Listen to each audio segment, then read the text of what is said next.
صل على سيدنا ومولانا محمد وعلى سيدنا علي وسيدتنا فاطمة وسيدتنا زينب وسيدنا حسن وسيدنا حسين وعلى آله وصحبه وبارك وسلم وعلى الحمدللہ رب العالمین والصلاة والسلام علی سید الانبیاء والمرسلین اللہم صلی علی سیدنا و مولانا محمد وعلی آلہ واصحابہ وبارک وسلم وصلی علیہ۔ دنیا کے تمام دیکھنے والوں کو، تمام چاہنے والوں کو، تمام پیار کرنے والوں کو، اور جہاں جہاں تک اس وقت میری آواز کو سنا اور مجھے دیکھا جا رہا ہے، جنید اقبال کی جانب سے انتہائی محبت کے ساتھ السلام علیکم۔ ایک بار پھر ناظرین، آپ کو پر نور صبح میں صبح نور کے ساتھ میں دل کی گہرائیوں سے خوش آمدید کہتا ہوں۔ آئیے بلا توقف چلتے ہیں حضرت ابو انیس محمد برکت علی علیہ رحمہ کی تالیف اسماء النبی کریم صلی اللہ علیہ وآلہ وسلم سے رسول اللہ صلی اللہ علیہ وآلہ وسلم کا ایک اسم مبارک پڑھنے اور سننے کی سعادت حاصل کرتے ہیں۔ سیدنا القاسم صلی اللہ علیہ وآلہ وسلم، ہمارے سردار تقسیم فرمانے والے، درود و سلام بھیجے اللہ آپ صلی اللہ علیہ وآلہ وسلم پر، آپ صلی اللہ علیہ وآلہ وسلم کے آل پاک پر اور صحابہ کرام رضوان اللہ تعالیٰ علیہم اجمعین پر۔ حضرت ابو امامہ رضی اللہ تعالیٰ عنہ روایت کرتے ہیں کہ رسول صلی اللہ علیہ وآلہ وسلم نے ارشاد فرمایا کہ اے ابن آدم، تیرے لیے ضرورت سے زائد چیز کا خرچ کرنا بہتر ہے اور ضرورت سے زائد اپنے پاس روکے رکھنا برا ہے، اور پہلے ان پر خرچ کرو جو تمہارے زیر کفالت ہیں۔ ناظرین کرام، آج مل کر انشاءاللہ ایک ایسی ممتاز و مکرم ہستی کی بارگاہ میں ہم ہدیہ عقیدت پیش کریں گے جن کا خاندان حب رسول، غلامی رسول، نسبت رسول اور قربت رسول صلی اللہ علیہ وآلہ وسلم کا حوالہ ہے، جو السابقون الاولون کی کہکشاں کا حسین ترین ستارہ ہیں، جو عاشق اکبر جناب صدیق اکبر رضی اللہ تعالیٰ عنہ کی ماہ پارہ ہیں، جو ام المومنین حضرت عائشہ صدیقہ سلام اللہ علیہا کی پیاری ہمشیرہ ہیں، جو حواری رسول صحابی رسول حضرت زبیر بن العوام رضی اللہ تعالیٰ عنہ کی زوجہ ہیں، جو مسجد کے کبوتر اور محافظ خانہ کعبہ حضرت عبداللہ ابن زبیر اور حضرت عروہ بن زبیر رضی اللہ تعالیٰ عنہما کی والدہ محترمہ ہیں، جنہیں دنیا انتہائی ادب کے ساتھ حضرت اسماء بنت ابی بکر رضی اللہ تعالیٰ عنہما کے نام سے یاد کرتی ہے، جنہوں نے ناظرین داعی اسلام سے ابتدا میں اسلام کا پیغام سنا، جنہوں نے ابتدا ہی سے اللہ کا کلام سنا، جنہوں نے اپنے گھر پر صبح و شام اسلام کا نام سنا، جنہوں نے ہر اس تکلیف کو دیکھا اور سہا جو اسلام کی راہ میں اس گھرانے کو پیش آئیں، جن کی رفتوں اور بلندیوں پر زمین و آسمان نازاں ہیں، کہ جن کو زبان مصطفیٰ صلی اللہ علیہ وآلہ وسلم سے ذات النطاقین کا لقب ملا، جن کو سرکار مدینہ صلی اللہ علیہ وآلہ وسلم کے مبارک جبے کا اپنے گھر میں مبارک سایہ بھی ملا، جن کا زہد و تقوی، جن کی ریاضت و عبادت، جن کی دعا بے مثل و بے مثال ہیں، جن کی سخاوت و فیاضی کے اوصاف با کمال ہیں، جن کی سادگی و درویشی لا زوال ہیں، جنہوں نے بے انتہا اسرت کا زمانہ بھی دیکھا، اور پھر سرکار مدینہ صلی اللہ علیہ وآلہ وسلم کے ایک جملے نے کہ اے اسماء ناپ تول کر خرچ مت کیا کرو کے بعد مال و دولت کی کثرت کا اپنے گھر میں نظارہ بھی دیکھا، مگر پھر بھی ناظرین سادہ زندگی، روکھی سوکھی روٹی اور اللہ کی راہ میں بے انتہا خیرات کرنا ہی آپ رضی اللہ تعالی عنہ کا وتیرہ تھا، یعنی جو کچھ پاتی تھی اسی وقت اللہ کی راہ میں خرچ فرما دیا کرتی تھی، انتہائی بہادر اور نڈر خاتون تھیں، مگر دل انتہائی نرم تھا۔ اپنے شوہر حضرت زبیر رضی اللہ تعالیٰ عنہ اور بیٹے حضرت عبداللہ رضی اللہ تعالیٰ عنہ کے ساتھ جنگوں میں شرکت کیا کرتی تھی، زخمیوں کی مرم پٹی کیا کرتی تھی، شام کے میدان جہاد میں بھی تشریف لے گئی، اور کئی دوسری خواتین کی طرح یرموک کی ہولناک لڑائی میں جنگی خدمات بھی آپ نے انجام دی۔ حضرت اسماء رضی اللہ تعالیٰ عنہ نے اپنی طویل زندگی میں بے شمار نشیب و فراز دیکھے۔ ناظرین، آپ کی زندگی یعنی میں آپ کو بتاؤں، اگر خواتین صحیح طور سے آپ کے حیات طیبہ کو پڑھیں تو بہت کچھ ناظرین ان کو مل جائے، بلکہ دنیا آخرت سبھی کچھ مل جائے، کہ اتنے نشب و فراز دیکھے کہ وہ تاریخ اسلام کی ان چند خواتین میں سے ہیں، ان ہستیوں میں سے ہیں جنہوں نے جاہلیت کا زمانہ بھی دیکھا، پورا دور رسالت بھی دیکھا، اور خلفائے راشدین کا عہد باسعادت بھی دیکھا۔ اپنے عظیم المرتبت فرزند حضرت عبداللہ ابن زبیر رضی اللہ تعالیٰ عنہ کا دور عروج بھی دیکھا، اور ان کے المناک شہادت کا آپ نے منظر بھی دیکھا، اور یہ انہی کی تربیت کا اثر تھا ناظرین کہ حضرت عبداللہ ابن زبیر رضی اللہ تعالیٰ عنہ علم و فضل، زہد و تقوی، حق گوئی، شجاعت اور بے خوفی کا ایک مثالی پیکر بن کر محافظ خانہ کعبہ بنے۔ حضرت اسماء رضی اللہ تعالیٰ عنہ پر ناظرین بارہا مصیبتوں کے پہاڑ ٹوٹے، یعنی جوانی میں ابو جہل اور کفار مکہ کے ظلم و ستم سے لے کر کم و بیش 100 برس کی عمر میں، 100 برس ماشاءاللہ آپ نے عمر پائی تھی، 100 برس کی عمر میں حجاج بن یوسف کی بربریت تک کو آپ نے دیکھا اور سہا۔ حضرت عبداللہ ابن زبیر رضی اللہ تعالیٰ عنہ کی شہادت جو تاریخ کا ایک دردناک باب ہے ناظرین، دردناک باب، اس موقع پر حضرت اسماء بنت ابی بکر رضی اللہ تعالیٰ عنہ نے جس حق پرستی، بے خوفی اور صبر و رضا اور جرت ایمانی کا ثبوت دیا، وہ ان کی کتاب زندگی کا ایک تابناک ورق ہے، جو خود اپنے لاڈلے کو 100 سال کی عمر میں اس طرح تلقین کر کے بھیجیں کہ راہ حق میں تلواروں سے قیمہ ہونا گمراہوں کی غلامی سے 1000 درجے بہتر ہے، موت کے خوف سے غلامی کی ذلت کو کبھی قبول نہ کرنا۔ ناظرین پھر تاریخ نے دیکھا کہ کس دلیری سے 100 سالہ ماں نے حجاج بن یوسف جیسے ظالم اور دہشت گرد سے لاڈلے کا جسد مبارک لیا، اور وہی بات ہے کہ ان کی دعا تھی، اس دعا پہ انشاءاللہ بات کریں گے۔ بس وہ اس دنیا میں ناظرین ایک رول ماڈل ہیں ان تمام خواتین کے لیے جو دنیا میں آتی رہیں گی اور آتی رہیں گی ناظرین۔ اللهم صل على سيدنا ومولانا محمد وعلى سيدنا علي وسيدتنا فاطمة وسيدتنا اچھا جی پروفیسر صاحب، آپ سے آغاز کرتے ہیں، بڑی کمال شخصیت ہیں، اور میں تو آپ کو بتاؤں کہ خواتین کو تو خاص طور پہ جو اسٹوڈنٹس ہیں ان کو تو میرا خیال ہے بلکہ یقیناً نصاب میں ان خواتین کو پڑھایا جانا چاہیے۔ آغاز کرتے ہیں سب سے پہلے حضرت اسماء بنت ابی بکر رضی اللہ تعالیٰ عنہ کا خاندانی تعارف و عظمت، اور آپ رضی اللہ تعالیٰ عنہ نے جو ہجرت سے پہلے جو تکالیف آپ نے برداشت کی، تشدد کی گئیں، نیز جو آپ کو ذات النطاقین کا لقب ملا۔ بسم اللہ الرحمن الرحیم۔ یقیناً ہمارے لیے بڑی خوش نصیبی کی بات ہے کہ ایک ایسا خاندان جس کا حضور نبی کریم علیہ الصلاۃ والسلام کے ساتھ ادب، محبت اور وفا کا وہ رشتہ ہے کہ رہتی دنیا تک اس کی مثال پیش نہیں کی جا سکتی۔ بے شک۔ اور اس کے ساتھ ساتھ دین اسلام کے لیے اور سربلندی کے لیے جو قربانیاں انہوں نے دی اور خاندان کے ایک ایک فرد نے دی ہیں، وہ بھی رہتی دنیا تک مثال کے طور پہ یاد رکھی جائے۔ بالکل ایسے جو صاحب یہ وہ خاندان ہے جن کی 4 پشتوں کو آقا کریم علیہ الصلاۃ والسلام کی صحابیت کا شرف حاصل۔ اللہ اکبر۔ آپ کے والد ابو قحافہ، آپ خود، آپ کی اولاد اور آپ کے پوتے اور نواسے، اللہ اکبر، سب کو حضور نبی کریم علیہ الصلاۃ والسلام کا جو حالت ایمان کے ساتھ زیارت اور شرف صحابیت حاصل ہوا۔ اللہ اللہ۔ حضرت اسماء بنت ابی بکر رضی اللہ تعالی عنہما، انہیں یہ شرف حاصل ہے کہ آپ وہ جو السابقون الاولون جنہوں نے تنگی اور تکلیفوں کے زمانے میں جب ایمان لانا بظاہر دنیاوی طور پر کوئی نفع کا سودا نہ تھا، بالکل ٹھیک، تکالیف کو برداشت کرنے اور مصیبتوں کا سامنا کرنے کا نام تھا اسلام کا قبول کرنا۔ بالکل ٹھیک ہے۔ اس دور میں کتب سیر کے مطابق آپ وہ 18ویں فرد اور خاتون تھیں جنہوں نے اسلام کو قبول کیا۔ جس طرف آپ نے اشارہ کیا تھا ذات النطاقین کے حوالے سے، جب سفر کا مرحلہ پیش آیا اور تیاری، سامان سفر کی تیاری شروع ہوئی، کھانے پینے کا سامان اور دیگر چیزیں، تو سامان باندھنے کے لیے وہ جو اوپر اس کا رسی وغیرہ کی پٹی کی ضرورت تھی وہ کم پڑ گئی اور ختم ہو گئی۔ ٹھیک ہے۔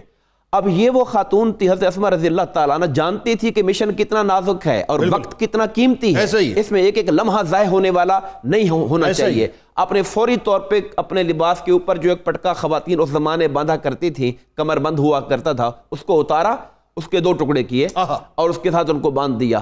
آقا کریم علیہ الصلاۃ والسلام نے ان کے اس عمل کو اس محبت کی نگاہ سے دیکھا کہ انہیں ذات النطاقین کا لقب عطا فرمایا۔ اللہ اکبر۔ اور یہ رہتی دنیا تک ان کو یہ شرف ہے کہ آقا کریم کے سفر کے اندر انہوں نے اپنا جسم کا جو لباس تھا اور لباس کے اوپر پہننے والا جو کپڑا تھا اس کو بھی پیش کر دیا تھا۔ یہ وہ خاندان ہے جنہوں نے ہر قدم پر، اور پھر جب آقا غار ثور میں تھے اور 3 دن تک کے لیے آپ وہاں پر قیام فرما تھے، 3 راتوں کے لیے 3 دن کے لیے، تو جہاں پہ آپ کے بیٹے جا رہے تھے وہاں پہ حضرت اسماء کے بارے میں روایت ہے کہ یہ بھی غار ثور تک جاتی تھیں اور تازہ کھانا نبی پاک صلی اللہ علیہ وسلم کو اپنے والد ماجد کو پہنچا کر آیا کرتی تھی۔ آپ دیکھیے یہ کیسی بات ہے، صرف اگر اسی بات کو ہم اٹھا لیں، صرف اسی بات کو 1450 برس پہلے، اور غار ثور پہ جانا کجا اس کے کہ مردوں کا جانا محال، ایک خاتون جو ہیں وہ کھانا لے کر سرکار علیہ السلام کی بارگاہ میں جا رہی ہیں، یعنی اگر صرف اسی بات کو اٹھا لیں تو پوری رہتی دنیا تک ہم صرف ثنا اور توصیف اسی بات پہ ان کی کرتے رہیں، ایک اکیلی تنتنا خاتون جا رہی ہے اور یہاں پر یہ بات بھی ہمیں بتانا ضروری ہے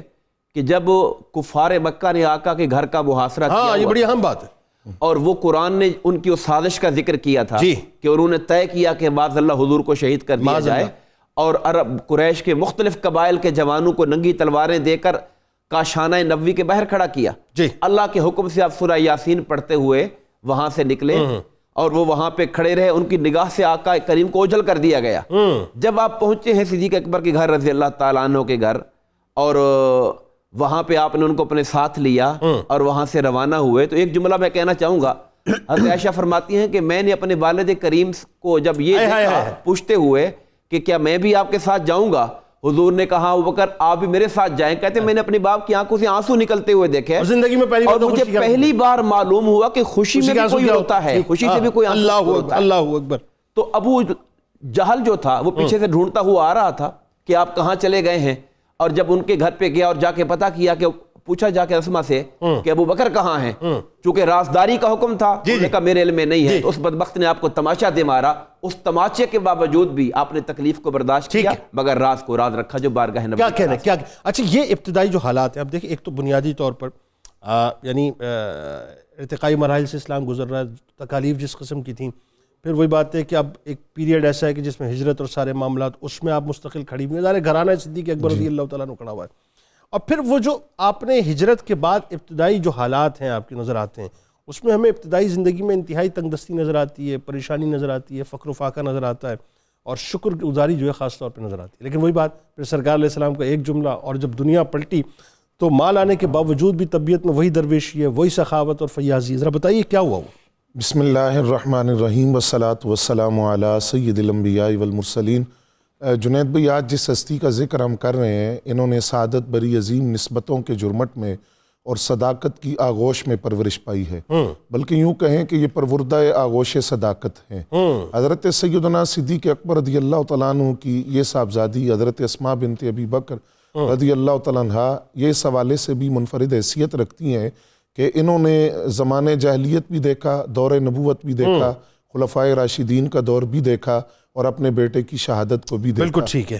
آپ جب ہجرت کے بعد مدینہ طیبہ پہنچتی ہیں اپنے شوہر حضرت زبیر بن العوام رضی اللہ تعالیٰ عنہ کے ساتھ، جو صحابی رسول بھی ہیں اور عشرہ مبشرہ میں بھی شامل ہیں، تو آپ نے بڑا ایک تنگی کا زمانہ دیکھا۔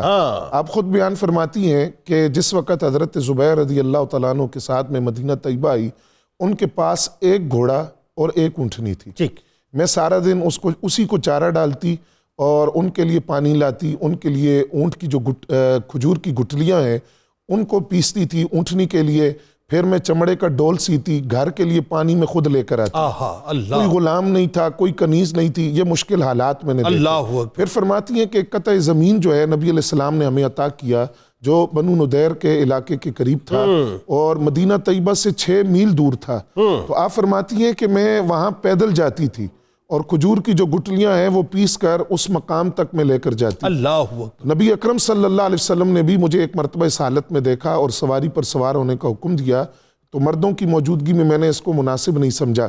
نبی اکرم صلی اللہ علیہ وسلم نے ارشاد فرمایا، یہ آپ کی مرویات میں سے بھی ہے، آپ خود اس کو روایت بھی کرتی ہیں، تو فرماتی ہیں کہ نبی علیہ السلام نے مجھے یہ حکم فرمایا کہ اے اسماء گن گن کے خرچ نہ کرو، ورنہ اللہ تعالیٰ بھی اسی انداز سے عطا فرمائے گا۔ کھلے خرچ کرو اور اللہ رب العزت اسی طرح عطا فرمائے گا اور اس کی برکت دے گا۔ پھر آپ خود فرماتی ہے یہ ایمان بھی اور عقیدہ بھی دیا کہ جب میں نے گن گن کے خرچ کرنا چھوڑ دیا بلکہ کھلے ہاتھوں سے خرچ کرنے لگی تو اب اللہ تعالیٰ نے مجھے وسعت بھی عطا کر دی اور اللہ رب العزت نے مجھے مال کے اندر برکتیں بھی عطا کی۔ حضرت عبداللہ بن زبیر رضی اللہ تعالیٰ عنہ جو آپ کے صاحبزادے ہیں، آپ فرماتے ہیں کہ میری والدہ جو تھی وہ بڑی فیاض تھی، اور ساتھ ہی فرماتے ہیں دوسری روایت اور یہ آپ کی مرویات سے بھی ہے، فرماتے ہیں کہ میری خالہ حضرت عائشہ صدیقہ طیبہ طاہرہ رضی اللہ تعالیٰ عنہ اور میری اماں جان حضرت اسماء بنت ابی بکر رضی اللہ تعالیٰ عنہما، یہ دونوں بڑی کریم النفس بھی تھی، بڑی سخی بھی تھی، اور ان کی سخاوت اپنی مثال آپ تھی،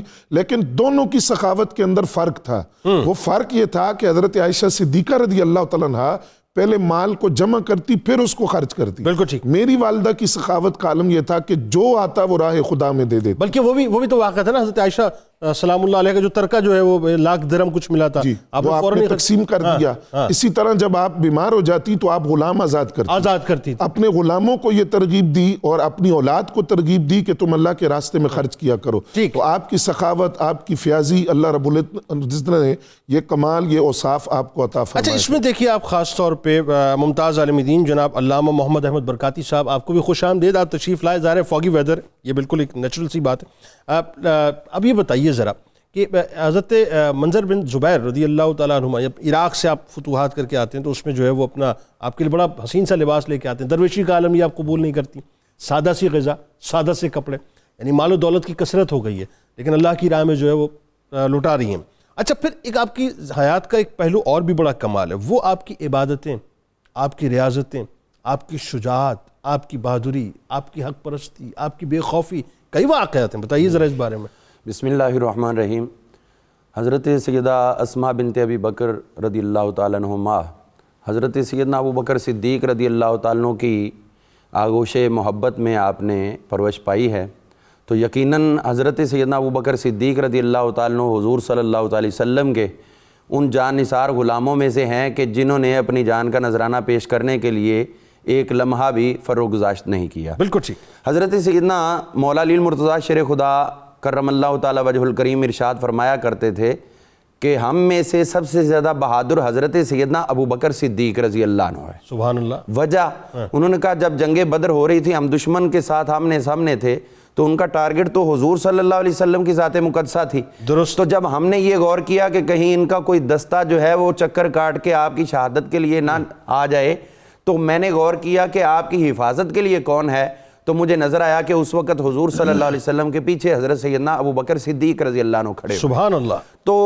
جس بہادر باپ کی آغوش شفقت میں آپ نے پرورش پائی ہے، تو آپ کے اندر بہادری کیوں نہ آئے؟ بالکل ٹھیک ہے۔ قدم قدم پہ آپ کی بہادری کے ہمیں واقعات ملتے ہیں۔ ان میں سے ایک تو اشارتاً یہی عرض کروں گا کہ جو شب ہجرت پورے کفار مکہ کا پریشر فیس کرنے کے باوجود بھی آپ کھانا لے کر جو مسلسل غار ثور تک جا رہی ہیں اور آ رہی ہیں، ایک عورت ذات ہے، پھر رات کا وقت ہے، پھر دشمنی ہے، اس کے باوجود بھی آپ یہ گفتگو کی ابھی ہم کے ساتھ چل رہی ہیں۔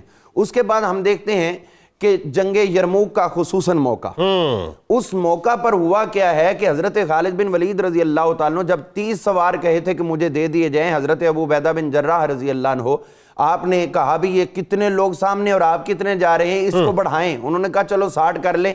انہوں نے کہا نہیں یہ تو ابھی بھی اور کم۔ انہوں نے کہا اس سے زیادہ میں نہیں کر سکتا۔ تو ٹھیک ہے آپ بتائیں کس کس کو لے جانا ہے۔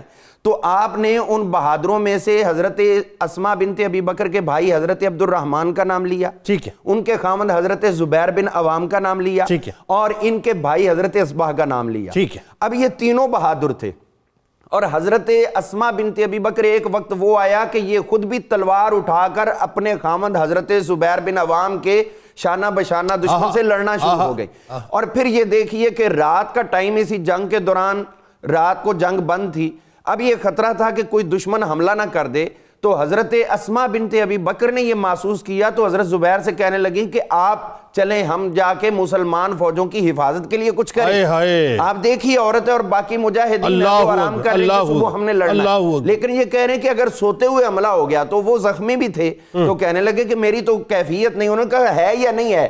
ہم صرف اپنی جان کے لیے نہیں بلکہ ان مجاہدین کی حفاظت کے لیے. تو یہاں سے پھر آپ نے خود ان کو لیا اور آگے چل پڑے, اور اس وقت لشکر کے گرد آپ چکر کاٹ رہی تھی. حضرت ابو عبیدہ بن جراح رضی اللہ تعالیٰ عنہ جب ادھر سے آئے, ان کے ذہن میں بھی یہ خیال آیا کہ کہیں ایسا نہ ہو کہ کوئی دشمن حملہ کر دے. وہ نکلے تو سامنے سے اندھیرے میں دو ان کو جسم محسوس ہوئے, تو انہوں نے آواز دی کیا, لا الہ الا اللہ, اتنا جملہ بولا. تو آگے سے دو آوازیں آئی, محمد الرسول اللہ صلی اللہ علیہ وسلم, ایک مرد کی اور ایک عورت کی. حیران ہو گئے, قریب ہوئے تو دیکھا کہ حضرت اسماء بنت ابی بکر ہیں. انہوں نے کہا آپ اس وقت ادھر کہاں ہیں؟ انہوں نے کہا یہ تو گھر میں خیمے میں آرام کر رہے تھے تو میں اٹھا کے ان کو لائی ہوں. تو آپ غور کریں کہ ہزاروں فوجوں کی حفاظت کے لیے سپرٹ این جنگ کے اندر اور میدان کارزار کے اندر جا کر دکھانا, اس سے بڑی بات وہ جو مدینہ شریف میں ایک وقت ایسا آیا تھا, ذرا ڈاکوؤں کا حملے کا اور چوریوں کا خطرہ تھا, تو آپ وہ چھرا لے کے آپ تشریف فرما ہوتی تھی گھر میں, رات کو آرام کرتی تھی, سوتی تھی؟ جی اسی طرح ہے کہ آپ جو ہے وہ اس وقت بھی, یہ ہمارے دیہاتوں میں بھی اب تک ماحول رہا ہے کہ لوگ جو ہے وہ سوتے ہوئے اپنے سرہانے کے ساتھ کوئی نہ کوئی چیز رکھ کے سوتے, یا اور ناسی کو عصا, ڈنڈا, لاٹھی وغیرہ. تو یہ آپ کا بھی طریقہ تھا. میں ایک اور طرف بھی آپ کو لے کے جانا چاہوں گا کہ جو سرہانے کے نیچے آپ نے خنجر رکھا ہوا تھا, تو وہ خنجر اس بات کا ثبوت تھا کہ آپ جو امن میں امن والی ہیں, اور اگر جنگ کا موقع ہو تو پھر کسی اور کا انتظار کرنے والی نہیں ہے. اچھا, اس میں علامہ صاحب ایک بات اور بتائیے, ایک تو یہ پہلو آ گیا, اب آئیے ذرا اس طرف. وہ آپ کی جو عبادتیں اور ریاضتیں اور زہد و تقویٰ, یعنی مدینے کے لوگ آپ کی بارگاہ میں آتے تھے آپ سے دعا کرانے کے لیے, سرکار علیہ السلام کا جبہ آپ کے پاس موجود تھا, بتائیے نا ذرا. حضرت سیدہ ام المومنین عائشہ صدیقہ طیبہ طاہرہ سلام اللہ تعالی علیہا, ان کے پاس جبہ تھا. ان کے وصال کے بعد حضرت اسماء بنت ابی بکر کے پاس آ گیا. تو اب حضرت اسماء کے پاس جب یہ آیا ہے تو اس وقت لوگ جو ان کے پاس آتے تھے, اس سے پہلے آپ دعا کیا کرتی تھی. دیکھیے ہمارے ہاں یہ بھی اصول ہے کہ جو بڑی عمر والے ہیں, بلکہ حضور صلی اللہ علیہ وسلم نے فرمایا البرکۃ مع اکابرکم, برکت تمہارے بڑوں کے ساتھ ہے. تو آپ چونکہ اس وقت ایج بہت زیادہ ہو چکی تھی, وصال پہ آپ کی 100 سال کے قریب عمر تھی, تو اس وقت لوگ ویسے بھی حصول برکت, اور پھر اس وجہ سے بھی آپ 18ویں نمبر پر مسلمان ہوئے, السابقون الاولون کے اندر آپ شامل ہیں. اسی طرح ہم دیکھتے ہیں کہ آپ کا یہ جو درجہ تھا, یہ زہد و تقوی اور عبادت کی وجہ سے بھی, آپ کے اول الاسلام ہونے کی وجہ سے بھی, آپ کی عمر زیادہ ہونے کی وجہ سے بھی آپ سے دعائیں کرواتے. اور اس کے ساتھ یہ ہوتا کہ جب آپ دیکھتی کوئی دعا رنگ نہیں لا رہی, تو اس وقت حضور صلی اللہ علیہ وسلم کا جبہ مبارک اس کو پانی میں ڈال کر دے دیتی اور نکال لیتی, اور وہ پانی متبرک ہو جاتا, اور وہ پینے سے اللہ تعالیٰ ہر قسم کی شفائیں عطا فرماتا. ویسا بھی بتائیے کہ بہت مشکل ترین مرحلہ ہوتا ہے ایک ماں کے لیے کہ جب بیٹا اب شہادت گاہ کی طرف جا رہا ہو. اچھا بات یہ ہے کہ پھر بھی مطلب ماں تو کسی طور سے اس بات کو تسلیم نہیں کر سکتی, لیکن ماں بھی وہ جو تقریباً 100 سال کے قریب ہو, کیا جرت اور بہادری ہوگی, کیا پوٹینشل ہوگا, ذرا بتائیے. وہ جو ایک ایمان افروز گفتگو ہے ماں اور بیٹے کے درمیان, اور کس انداز سے ایک ماں نے تلقین کی, اور آخری وقت تک وہ زرہ تک جو ہے آپ نے تلقین فرمائی ہے, بتائیے کیا. حضرت عبداللہ بن زبیر رضی اللہ تعالیٰ عنہ جو جنگ کر رہے تھے وہ اسلام کے تحفظ کے لیے کر رہے تھے. بالکل ٹھیک ہے. حرم کعبہ کے تحفظ کے لیے کر رہے تھے. درست. اور یزید کا جو لشکر تھا, جس طرح امام حسین رضی اللہ تعالیٰ عنہ کی شہادت کے باوجود بھی ان کے ظلم کا جو سلسلہ تھا وہ رکا نہیں تھا, اور اپنے اقتدار کو مضبوط کرنے کے لیے وہ چاہتے تھے کہ یہ تو توانا آواز حضرت عبداللہ بن زبیر کی شکل میں بلند ہو رہی ہے, اس آواز کو بھی بند کیا جائے. تو انہوں نے ایک بہت بڑا لشکر جو ہے وہ حجاج کی قیادت کے اندر مکہ پر حملہ آور ہونے کے لیے بھیجا. ٹھیک ہے. حجاج نے آ کر مکہ کا محاصرہ کر لیا. ٹھیک ہے. اور محاصرہ اتنا سخت کیا کہ مکہ کے اندر کسی قسم کی چیز کے کھانے پینے کی خوراک تک کا سلسلہ جو ہے وہ روک دیا گیا کہ باہر سے کوئی چیز اندر نہ جا سکے. بالکل ٹھیک ہے. جبل ابو قبیس پر منجنیقیں نصب کر دی گئی. ٹھیک ہے. اور خانہ کعبہ پر سنگباری کی. بالکل ٹھیک. یہ مسلم بن عقبہ جو ہے وہ قیادت کر رہا تھا, اور یزید کا لشکر تو ظاہر ہے, لیکن حجاج ظاہر ہے پیچھے بیٹھا ہوا تھا. بالکل حجاج بھی چونکہ سرپرستی ساری بالکل ٹھیک. بالکل ٹھیک. اور اس ظالم کے انتخاب خصوصی طور پر کیا گیا تھا. بالکل ٹھیک. اب اس صورتحال کے اندر حضرت عبداللہ بن زبیر رضی اللہ تعالیٰ عنہ دیوانہ وار لڑ رہے تھے حرم کعبہ کے تحفظ کے لیے اور اسلام کی بقا کے لیے. اللہ اکبر. جو آواز, چونکہ عموی جو دور تھا, جو سلطنت تھی, وہ اس آواز کو برداشت ہی نہیں کر رہی تھی جو حق کی آواز ہو, اور جو باطل سرگرمیاں اس دور اقتدار کے اندر ہو رہی تھی اس کو روکنے والی ہر آواز کو وہ دبا دینا چاہتے تھے. بالکل ٹھیک. اب اس ساری صورتحال کے اندر محاصرہ جب طول پکڑ گیا, اب ظاہر ہے کہ جو عوام ہوتی ہے ان کے جب کھانے پینے کے اسباب ختم ہو جائیں, اور اندر کا سلسلہ جب کمزور پڑ جاتا ہے تو صورتحال بہت پریشان کن ہو جاتی ہے. آپ اپنی والدہ ماجدہ کی خدمت میں حاضر ہوئے اور آ کر ان سے صورتحال ان کو بتائی آ کر کہ امی جان اس طرح سے محاصرہ ہوا ہے, حالات بڑے سخت ہیں, آپ مجھے کیا مشورہ دیتی ہیں؟ جناب وہ جواب سننے والا ہے. آپ نے فرمایا بیٹے مجھے ایک بات بتاؤ کہ یہ ساری تگ و دو, یہ ساری جد و جہد تم حق کے لیے کر رہے ہو یا نہیں کر رہے؟ اللہ اکبر, اللہ اکبر. اگر تمہارا یہ بھاگ دوڑ کرنا, تمہارے ساتھیوں کا جہاد کرنا, لڑنا, قربانیاں دینا, زخمی ہونا اگر حق کے لیے ہے تو بیٹے ایک قدم پیچھے نہ ہٹنا. اور حق کی خاطر جان دے دینا مردوں کا شیوا ہوا کرتا ہے. اور اگر تم یہ دنیا کے لیے کر رہے ہو تو پھر تم سے برا کوئی نہیں ہے کہ تم نے اپنے لیے بھی تنگی خریدی اور لوگوں کے لیے پریشانی کے باعث بن گیا. اچھا اب دیکھیں اس وقت حضرت عبداللہ ابن زبیر رضی اللہ تعالیٰ عنہما نے ایک بات اور عرض کی تھی اپنی امی جان سے کہ امی جان حجاج بن یوسف سے میرے تقریباً ساتھی جو ساتھ چھوڑ کے جا کے مل گئے, اب میں تقریباً مورلیس تنہا رہ گیا. آپ نے اس وقت کے اندر کئی ملاقاتیں کی, یعنی ہر روز اپنی والدہ سے مل رہے تھے اور صورتحال جو تازہ ترین ہوتی تھی اس سے ان کو باخبر کر رہے تھے. اگلے دن پھر آئے اور کہا امی جان میرے جو آوان و انصار تھے وہ تنگی کا مقابلہ نہیں کر پائے. ٹھیک ہے, اب صورتحال یہ ہے کہ آپ مجھے کیا مشورہ دیتی ہیں کہ میں ہتھیار ڈال دوں تاکہ مزید جنگ کو نہ پھیلایا جائے؟ ان کا جواب پھر یہ تھا کہ بیٹے غلاموں کی طرح کوڑے کھانے سے بہتر ہے بندہ عزت کے ساتھ مر جائے, شہادت کو قبول کر لے. پھر انہوں نے کہا امی جان مجھے موت کی کوئی تکلیف نہیں ہے, مجھے اس بات کا ڈر لگتا ہے کہ جب میری لاش کا مسئلہ کر دیا جائے گا اور مجھے صلیب پہ چڑھا دیا جائے گا تو آپ میری بوڑھی ماں ہیں, آپ کے دکھ کو دیکھ کر میں پریشان ہوتا ہوں. اور پھر ایک اور جملہ آپ نے فرمایا کہ مجھے اس بات کا خوف نہیں ہے کہ میں مطلب شہادت ہاں مجھے یہ ہے کہ یہ میرا مسئلہ کریں گے, اور مسئلہ کرنے کے بعد بھی اپنے مسئلے ہونے سے خوف نہیں ہے, آپ کو تکلیف ہوگی, آپ کو تکلیف کہ جب آپ کو وہاں سے گزارا جائے گا اور آپ میرا حال وہ دیکھیں گی تو ماں کی تکلیف کو دیکھ کر میں پریشان ہو رہی ہوں. ان کا جواب یہ تھا کہ بیٹے جب بکری کو ذبح کر دیا جائے, پھر اس کی کھال اتار دی جائے یا اس کے ٹکڑے ٹکڑے کر دیے جائیں, اسے اس کی پرواہ نہیں ہوتی, میں صبر کرنے والی ہوں, آپ جائیے حق کی خاطر جان دیجیے. اور میں کبھی آپ کو, میں اس حوالے سے میرے دل میں کوئی رنجش اور کوئی دکھ نہیں ہوگا, اور میں اس بات پہ خدا کی بارگاہ میں فخر کروں گی کہ میرا بیٹا راہ خدا کے اندر اپنی جان دے کر آیا. آپ یہ دیکھیے کہ اس وقت بظاہر آپ کی بینائی جو ہے وہ کم بھی ہو گئی تھی, 100 برس آپ کی عمر تھی, لیکن وہی بات ہے کہ وہ دبدبا, وہ روب, وہ بہادری, وہ شجاعت. میں جب ان کا یہ واقعہ پڑھ رہا تھا مجھے وہ کردار یاد آئے حضرت زید بن دسنہ کا, جنہیں کفار مکہ نے حرم سے باہر سولی پہ کھڑا کرنے کے لیے تیار کیا ہوا تھا, اور وہ شعر پڑھ رہے تھے کہ یا اللہ اگر میں تیری راہ کے اندر مارا جاؤں پھر میں دائیں گروں یا بائیں گروں, مجھے اس کی پرواہ نہیں ہے.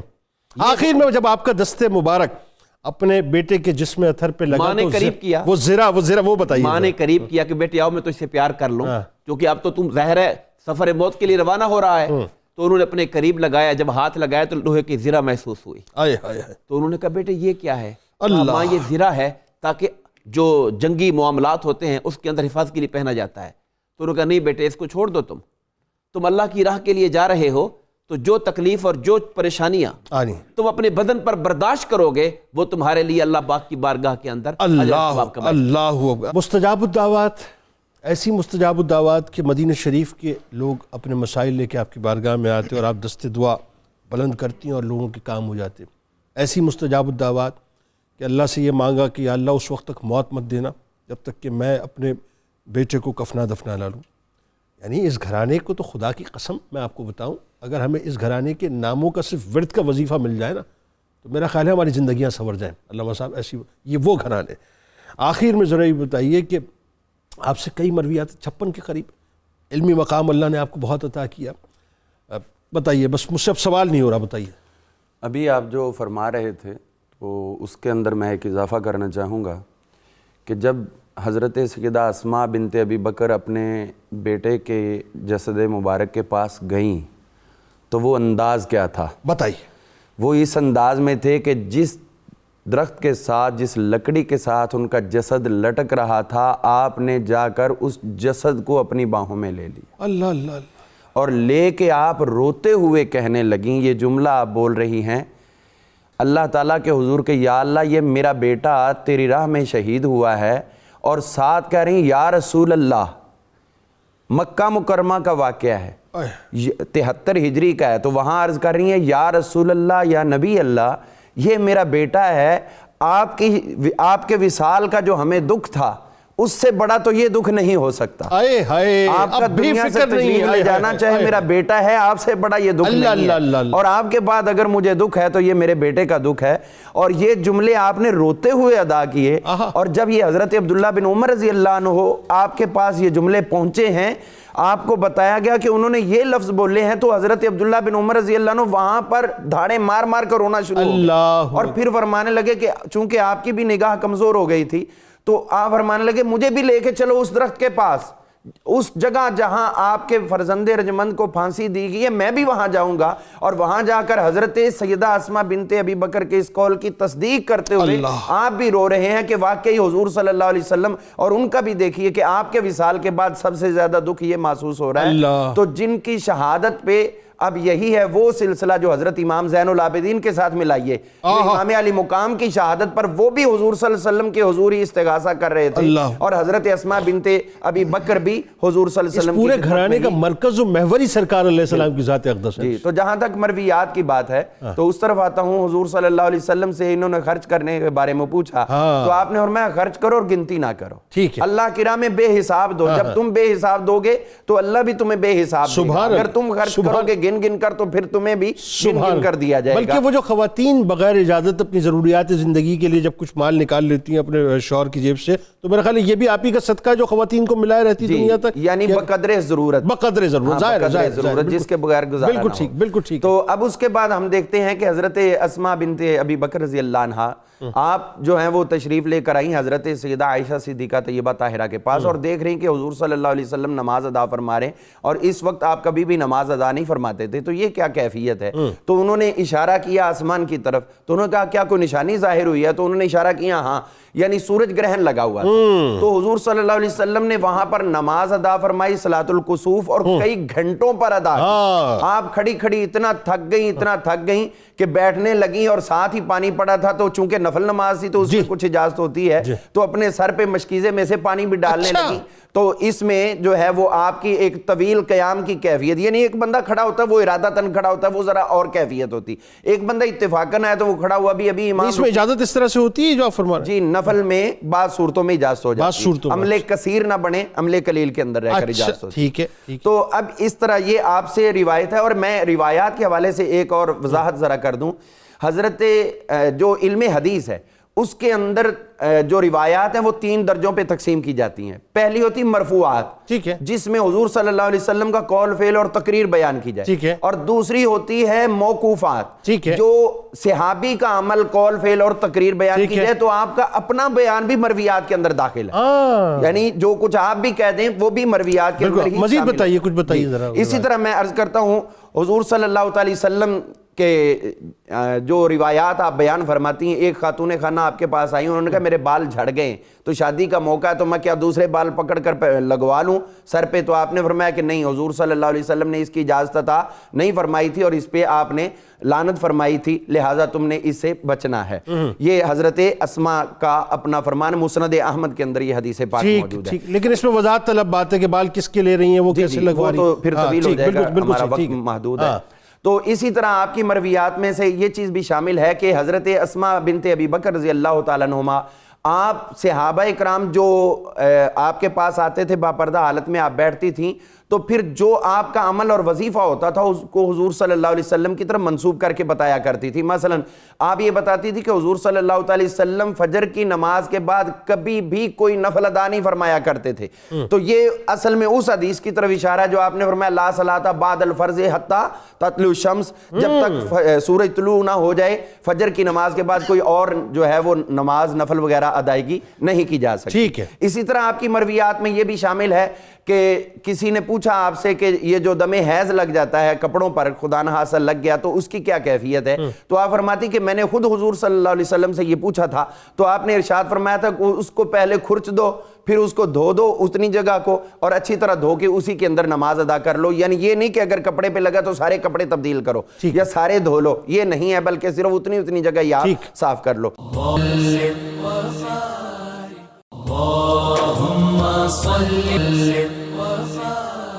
ناظرین کرام، آئیے آپ کو کتاب الشفا کی جانب لے کے چلتے ہیں، اور نیا کاروبار جو لوگ کرنا چاہتے ہیں، چاہتے ہیں کہ کاروبار بھی شروع ہو، برکت بھی اور اس میں کامیابی بھی ہو، تو آئیے اس کا وظیفہ آپ کو بتلاتے ہیں۔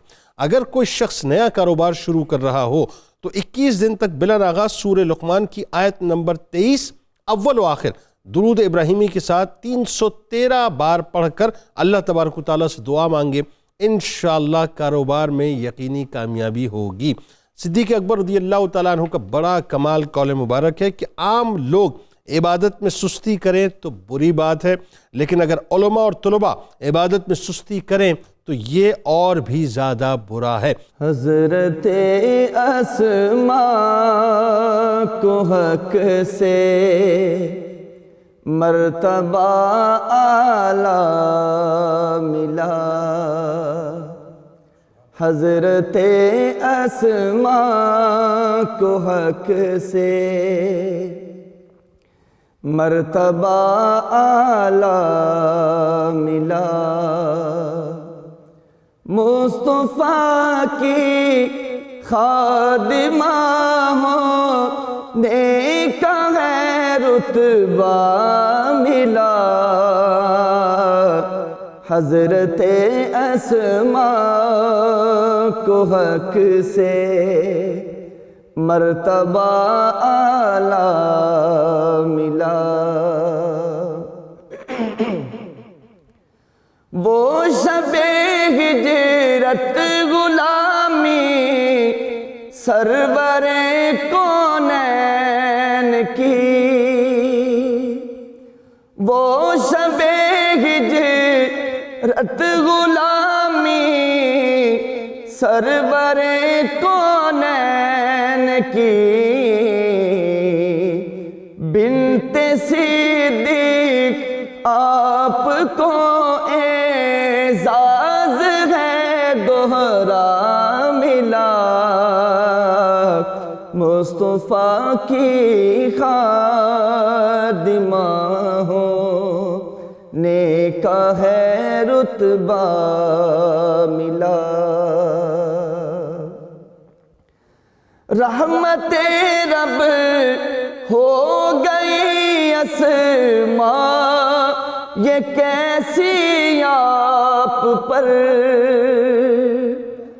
رحمت رب ہو گئی اسماء یہ کیسی آپ پر،